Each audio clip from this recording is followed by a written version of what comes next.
नमस्कार. शासनची या YouTube channel आप सर्वांचं खूप खूप स्वागत आहे.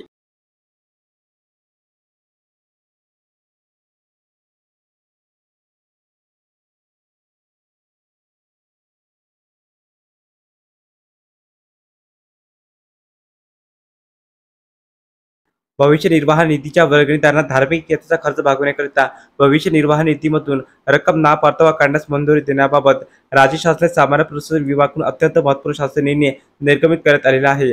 सदर शासन निर्णयानुसार असा आदेश देत आहे की महाराष्ट्र सर्वसाधारण भविष्य निर्वाह निधी नियम 1998 मध्ये नियम क्रमांक 16 नुसार वर्गणीदाराची 10 वर्षे सेवा पूर्ण झाल्याच्या नंतर खंड झाले असल्यास खंडित सेवेचा समावेश करून अथवा नियमित निवृत्ती वेतन 10 वर्ष यापैकी जे आधी घडेल त्यावेळी वर्गणीदाराच्या खाती जमा असणारी निधीच्या रकमेतून स्वतः अथवा महाराष्ट्र सर्वसाधारण भविष्य निर्वाह निधी नियम 1998च्या नियम 2-3 मधील कुटुंबाच्या व्याख्येमध्ये समाविष्ट असणाऱ्या वर्गणीदाराच्या कुटुंबातील व्यक्तीच्या धार्मिक यात्रेचा खर्च भागवण्यासाठी रक्कम काढण्याकरता पुढील अटी आणि शर्ती अधीन राहून परवानगी देण्यात येत आहे. सविस्तर अटी आणि शर्ती पुढील प्रमाणे पाहूया.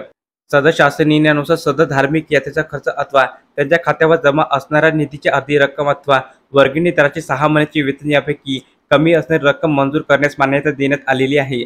सदर धार्मिक यात्रेच्या खर्चाची रक्कम ही वर्गणीदाराच्या आपल्या संपूर्ण सेवा कालावधीमध्ये फक्त एकदाच अनुज्ञेय असणार आहे. तर अशा प्रकारे राज्य सरकारी कर्मचारी संदर्भात अतिशय महत्त्वपूर्ण अपडेट या एपिसोडच्या माध्यमातून आपण पाहिली आहे. तर हा व्हिडिओ आपण आवडला असेल तर चॅनलला नक्की सबस्क्राईब करा, लाईक करा, कमेंट करा आणि असेच नवनवीन अपडेट मिळवण्यासाठी शासनाच्या यूट्यूब चॅनलला सबस्क्राईब करायला अजिबात विसरू नका. धन्यवाद.